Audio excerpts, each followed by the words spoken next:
What's going on with the story of Elisha and the she-bears? Hey everybody, I'm Dan McClellan. I'm a scholar of the Bible and religion, and this story takes place toward the end of 2 Kings chapter 2, specifically verses 23 and 24.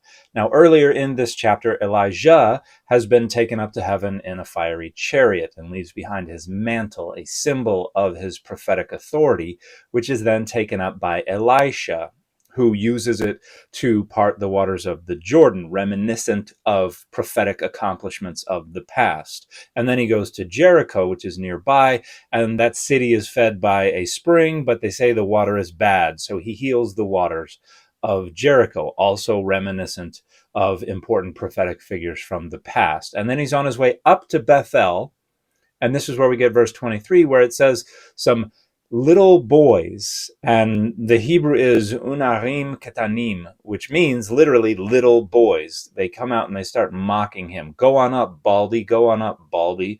And so Elisha is probably bald, either because he's just bald or because he has shaved his head as part of a mourning process because Elijah is gone. But either way, they're making fun of him for that. And the idea seems to be, you're not like Elijah, who was well known for being hairy.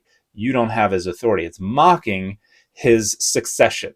And to go up to Bethel might be to say to go worship at the problematic shrines that are in Bethel. So it might also be mocking his religious sensibilities as well. But either way, the story is about how there is doubt and there is mockery cast upon his possession of Elijah's prophetic authority.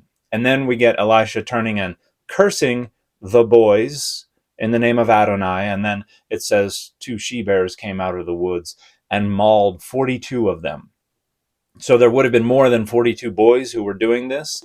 It is partitive of all the boys that were there. 42 of them were mauled. Now, one of the weird things about this story is that it calls these boys little boys. And so a lot of people recently have been trying to make it sound like they were actually young men.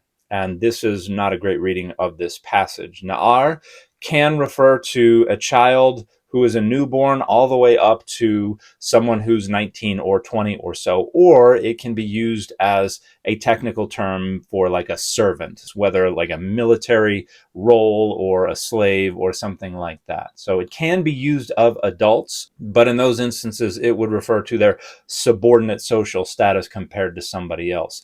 But it usually means someone who is between newborn and around 20 or so. And so on that spectrum of age, if you call them little boys, it's definitely not referring to the latter end of the spectrum. It's not referring to late teens or adults. It's referring to either 12 or 13-year-olds or younger than that. Now, folks have pointed to 2 different passages to try to defend this notion that it means young men, because that would seem to make it more acceptable that the prophet cursed them and had them mauled by a bear. But the arguments don't hold water. One of the passages people point to is 1 Kings 3:7, which is where Solomon is praying to God and said, you have made your servant king in his father's place. And then he says, but I am just a Na'ar Katon, a young boy who does not know to come out and to come in. And some people suggest, well, Solomon was an adult when this happened, so obviously Na'ar Katon can mean an adult. And that reads this far too literally, because the rhetorical point here is Solomon is saying, compared to King David, I am but a little child.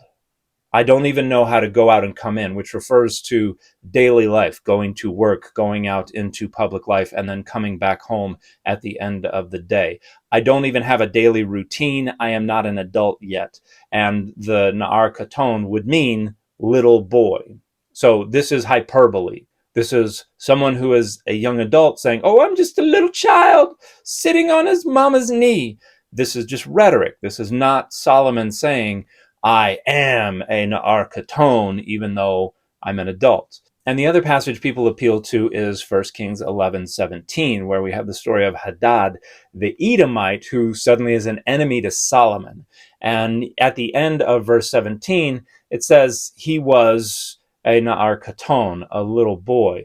And the only problem with appealing to this is that it's not calling the Hadad who is coming against Solomon as an enemy a little boy. It's telling the background of why Hadad was an enemy to Solomon.